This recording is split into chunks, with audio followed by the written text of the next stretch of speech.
Veg టిక్కీ sandwich చేయబోతున్నాను. ఇది snack అనమాట. మనం టీతో తినొచ్చు, ఈవినింగ్ స్నాక్ లాగా తినొచ్చు. చాలా ఎమ్మెగా చాలా బాగుంటుంది. దాని తయారీ విధానం మీకు నేను చూపిస్తున్నాను. ఇప్పుడు నేను బ్రెడ్ స్లైసులు తీసుకున్నా. ఆలు ఇది ఒక అరకిలో వరకు ఉంటాయి, ఉడకబెట్టి తొక్క ఒలిచి పెట్టుకున్నాను. ఒక కప్పు నిండా బీన్స్ తీసుకున్నాను. ఒక కప్పు నిండా క్యాబేజీ తీసుకున్నాను. ఒక కప్పు నిండా కొత్తిమీర తురుము తీసుకున్నాను. ఒక కప్పు నిండా సన్నగా తరిగిన ఉల్లిపాయలు, ఒక కప్పుతోనేమో నిండా ఇది క్యారెట్ అనమాట తురిమింది తీసుకున్నాను. తర్వాత కొంచెం కార్న్ ఫ్లోరు, అల్లం వెల్లుల్లి పేస్టు, బొంబాయి రవ్వ, బేసన్, ఇవి చీజ్ స్లైసెస్ అనమాట. ఇవి మైనీస్ తీసుకున్నాను. ఇప్పుడు తయారీ విధానం మీకు నేను ఇంకొక ఐటమ్ ఇదేంటంటే బ్రెడ్ పౌడర్ అనమాట. ఈ పౌడర్ చేయడం చాలా కష్టం. మామూలుగా అయితే బయట కొనుక్కుంటే చాలా రేటు ఉంటుంది, కానీ మనం ఈజీగా ఇంట్లోనే ఎలా చేసుకోవాలో ఈ పౌడర్ని నేను ఇది కూడా చూపిస్తున్నాను చూడండి. ఇప్పుడు నేను స్టవ్ వెలిగిస్తున్నాను, ప్యాన్ పెట్టుకున్నాను.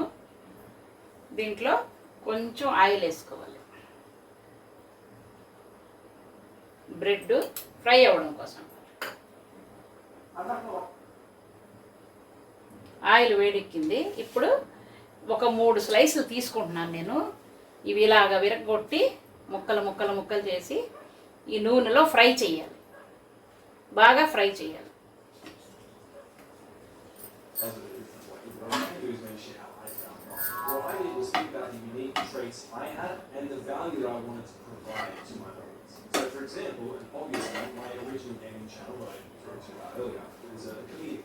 కొంచెం వేగనిద్దామండి.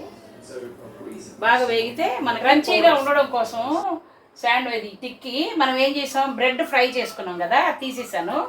ఇప్పుడు ఏం చేయాలంటే నేను ఉడకబెట్టుకున్న ఈ బంగాళదుంపలు ఉన్నాయి కదా, ఇవన్నీ మెత్తగా కలపాలి, పిసకాలి. ఇలాగా ఈ విధంగా పిసికేసి దానిలో మనం రెడీగా పెట్టుకున్న ఇవన్నీ వేసుకోవాలి.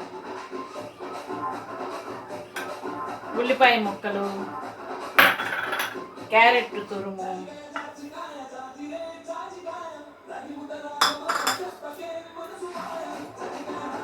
బీన్స్,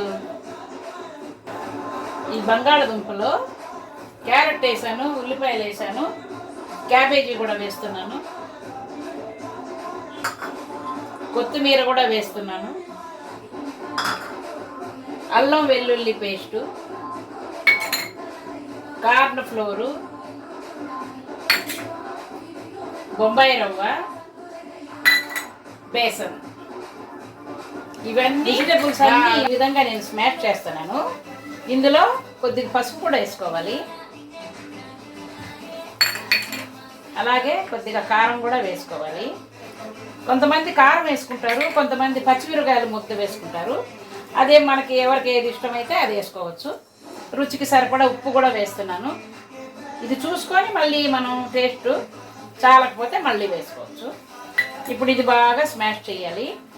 ఈ స్మాష్ చేసే లోపల మనకు కొంచెం టైం పడుతుంది కదా, ఈ టైంలో నేను మీకు కొన్ని చిట్కాలు చెప్పాలనుకుంటున్నాను.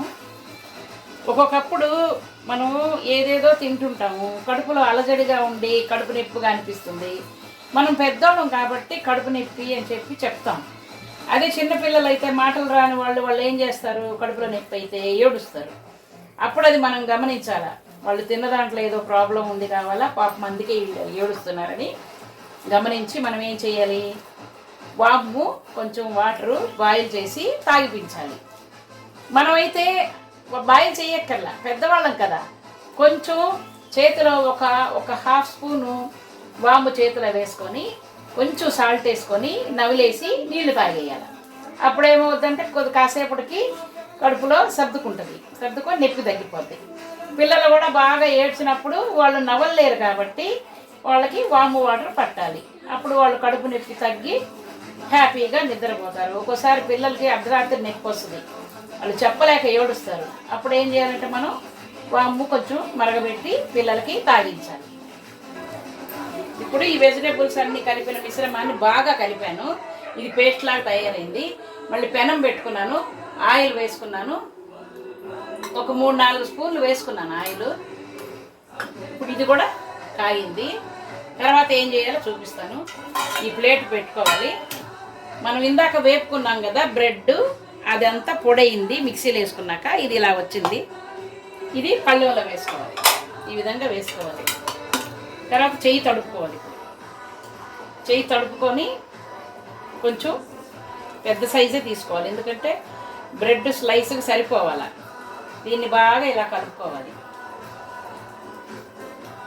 బాగా ఉండ చేసుకోవాలి. చేసుకొని ఈ బ్రెడ్ పొడిలో ముంచాలి బాగా.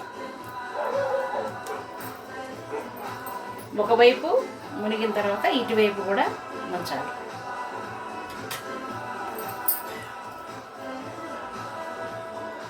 ఇప్పుడు ఇది విరగకుండా జాగ్రత్తగా పెనం మీద వేయాలి.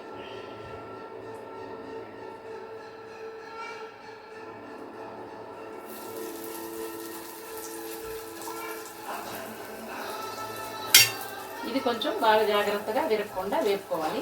కొంచెం నూనె ఎక్కువే పడుతుంది. మనం డీప్ ఫ్రై చేసామంటే ఇంకా ఆయిల్ ఎక్కువ అవుతుంది, అది హెల్త్కి మంచిది కాదు. అందుకని ఈ విధంగా పెనం మీద పెట్టి వేపుకోవాలి. ఇంకో స్టవ్ మీద ప్యాన్ పెట్టుకున్నాను. దీనిలోనేమో బ్రెడ్ స్లైసులు వేపుకుంటాను.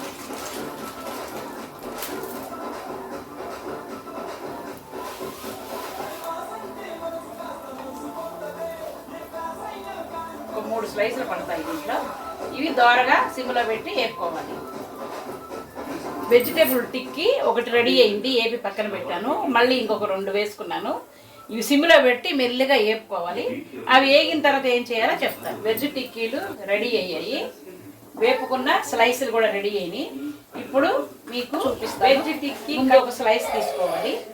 తర్వాత దీని మీద మైనీస్ కొంచెం వేసుకోవాలి.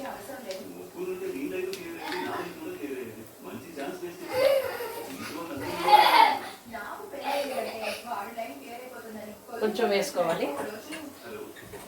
ఇప్పుడు దీన్ని ఒక చాకు తీసుకొని అంతా లెవెల్గా అప్లై చేయాలి. ఈ విధంగా స్లైస్ మొత్తం ఈ మైనీస్ అప్లై చేయాలి.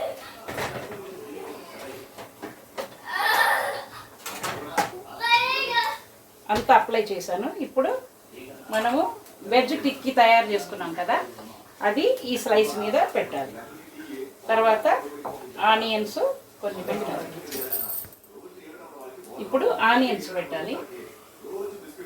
ఆనియన్స్ తర్వాత టమాటా కూడా ఒక 2 ముక్కలు పెట్టుకోవాలి. పెట్టుకొని ఇప్పుడు చీజ్ స్లైస్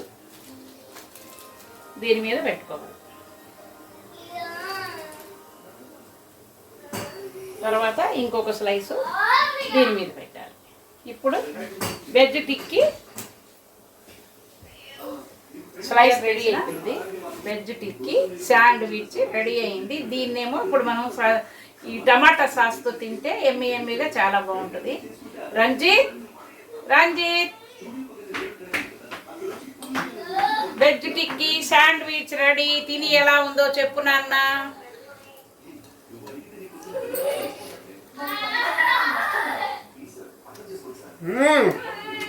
బాగుందా? ఇదే విధంగా అన్ని మనం ఇలాగా టిక్కీలు తయారు చేసుకోవాలి, శాండ్విచ్ రెడీ చేసుకోవాలి, మైనీస్, వెజిటేబుల్స్, చీజ్ స్లెట్స్ ఇవన్నీ చేసుకొని మనం అన్నీ చేసుకొని ఇంకా తినడమే. ఎమ్మిగా శాండ్విచ్ తినడమే. ఇది మనం బయట కొనుక్కుంటే ఒక్కొక్కటి 200 అంత ఉంటుంది. మనం చేసుకున్నామంటే తక్కువ ఖర్చులో అందరూ కావాల్సినవన్నీ తినవచ్చు.